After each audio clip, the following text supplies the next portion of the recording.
Oh, my God! I'll be damned, man. Now, that's heavy. That is heavy! He brought out a nugget, man. That was a heavy nugget. That was a heavy nugget. How does one man find $50 million in gold where everyone else found only disaster? Dustin Hurt stared into a canyon that had defeated generations of miners before him, a jagged scar in the earth, littered with their rusted, broken equipment. He wasn't just searching for gold. He was searching for an answer. And the answer he found was more shocking than anyone could have imagined. There's been a few things going on in my life that weren't great. This is great. I can tell you I needed a win. And this is a good win for me. I needed this. It was hidden in a collapsed tunnel, untouched for over 100 years. Proof that sometimes the greatest treasures are guarded by the deadliest dangers, the ground itself, fighting back.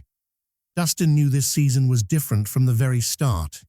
He'd gambled before, against the weather, against failing equipment, even against the river itself. But none of that compared to the canyons standing before him. If you enjoyed this story, don't forget to like and subscribe. The locals called it the Devil's Throat, not as a name, but as a warning, a curse. This wasn't just a valley carved by water over time. This was a place that felt alive and angry. The roar of the river never stopped, a bone-shaking, thunderous roar bouncing between the canyon walls, carrying the stories of every man who had gone in and never come out. "Kids, don't try this at home," were his last words before he died. A slow, painful death that haunted every echo of the canyon. On old maps, it was labeled a dead zone.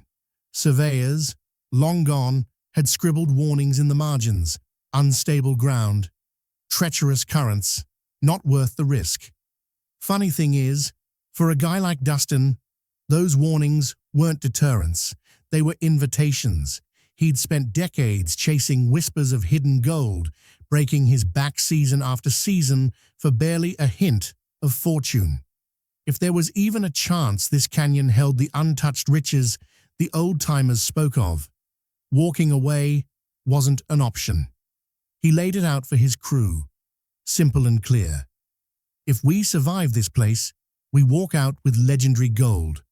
The first steps into the canyon were cautious, every man on edge.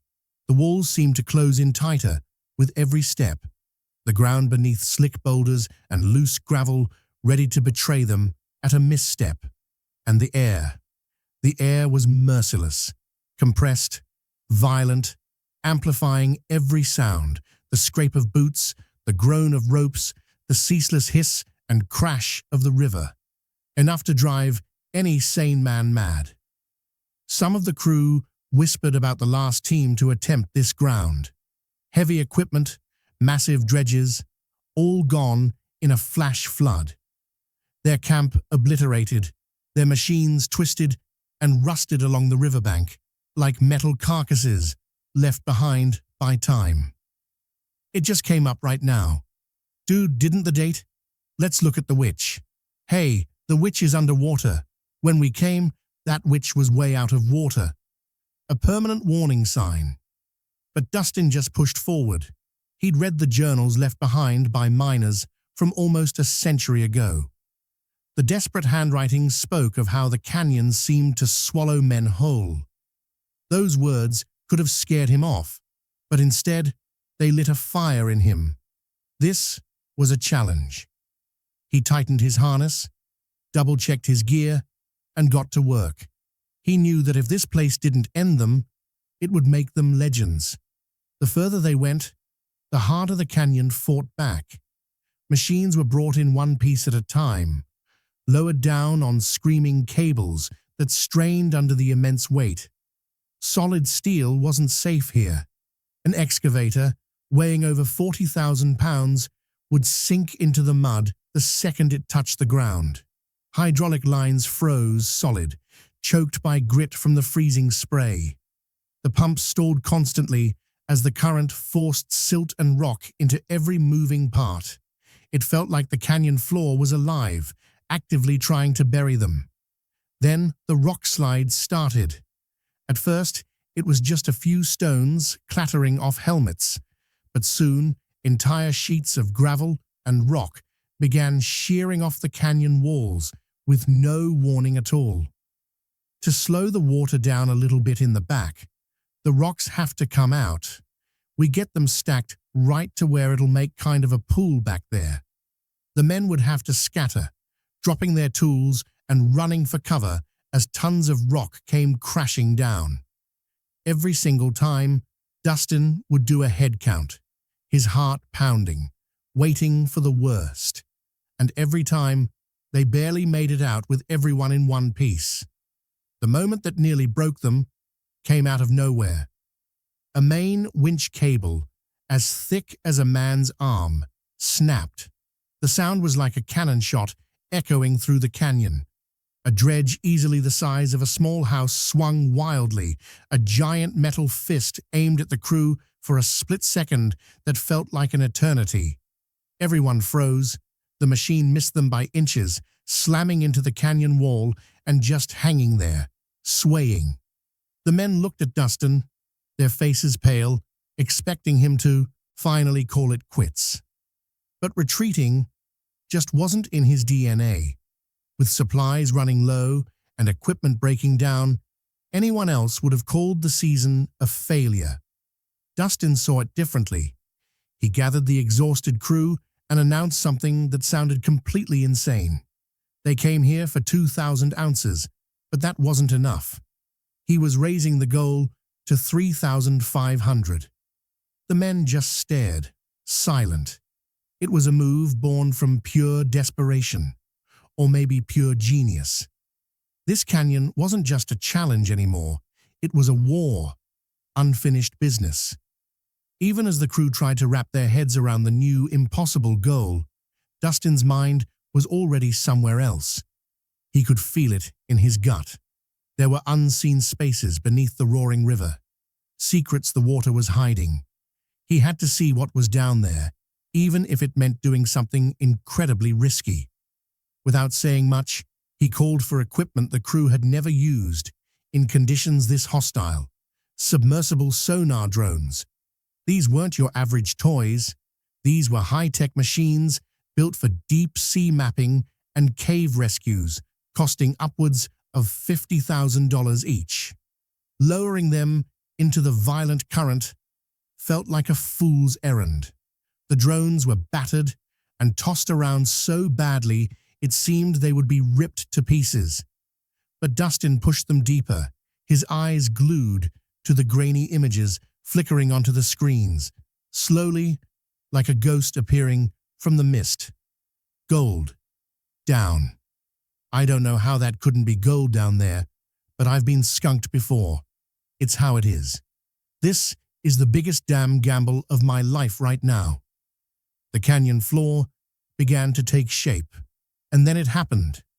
A shock wave went through the team. The sonar revealed a void, a massive dark spot beneath the riverbed.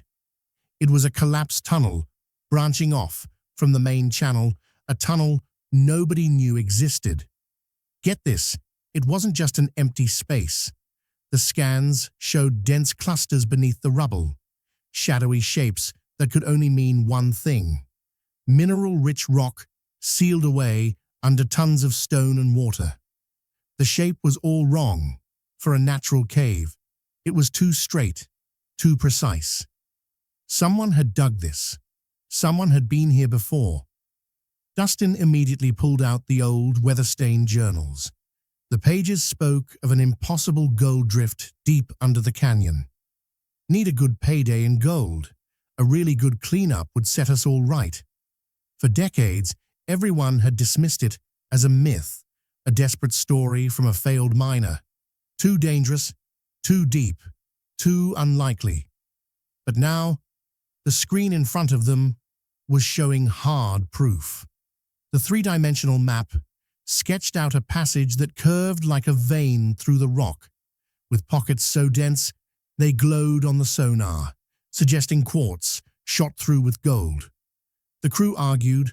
Some said trying to open a tunnel buried under a raging river was a fatal move. Others just stared at the map, their eyes wide, finally seeing what Dustin saw, a fortune that could rewrite all of their lives. He cut through the debate with a simple decision. They weren't going to chase tiny flakes of gold in the river anymore. They were going to open that tunnel. Whatever had stopped these miners a century ago, they were going to face it head-on. The plan was reckless, absolutely nuts, but it was their only real shot at hitting the jackpot. The next few days were a blur of frantic engineering. Steel cages were lowered to reinforce the canyon's weakest points. Anchors were drilled deep into the stone. Bit by bit, the site went from a death trap to something that looked almost like a fortress, and slowly, a shaft began to open into the hidden passage. It was a hole into the past, a doorway no living person had seen in over 100 years. Need a break, but can't take it at all. Body's failing. Mind is failing. Got to keep going. When they finally started the descent, the mood changed. Headlamps cut sharp cones of light into the darkness. The air grew colder, wetter with every foot they dropped, and the shaft was filled with ghosts. They found rusted lanterns still clinging to the rock, broken shovels and corroded nails scattered like old bones. On one wall, someone had carved their initials, the edges now blurred by time. It was a silent story of the men who worked here and vanished. The tunnel plunged deeper than they expected, over 100 feet straight down into the earth. The ground was a soupy mix of mud and ice. They were trespassers here, finishing a job that had ended in failure and mystery for the men who started it. That dark, forgotten tunnel was hiding more than just history. It was hiding the mother lode. At the bottom of that cold, silent shaft, the beam of a flashlight caught something that made everyone stop breathing. It was quartz. Bright white veins of it, sharp against the black stone, were shimmering. At first, it just looked like a layer of frost, but as the light moved, it happened. Flecks of gold flashed back at them. The sight was so stunning, it held them frozen in. This wasn't microscopic dust. This was visible gold. Actual flakes you could see with your own eyes, glimmering right there in the rock. This is means for celebration right here. So far, this is my best day here. I finally have hope. A geologist on the crew dropped to his knees, his voice cracking when he spoke. This was a bonanza, the kind of legendary find that turns prospectors into kings. Those words broke the spell. A makeshift sluice was dragged into the tunnel, pieced together from whatever gear they could carry down. The men worked knee-deep in freezing black water, frantically feeding rock and sediment into the machine by hand. Their breath hung in the cold air like smoke. The rhythm was insane. Shovel, dump, wash, repeat. Every single man was driven by the golden light shimmering in those walls. Hours bled together. And then the first cleanup tray was lifted. It was heavy, dripping with wet black sand, and sitting in the bottom like fire against the dark steel was the gold, 52 ounces in a single pass. At today's prices, that's nearly $100,000 pulled out of the ground in less than a day's work. The crew erupted. Their shouts echoed so loudly it felt like the whole tunnel was shaking.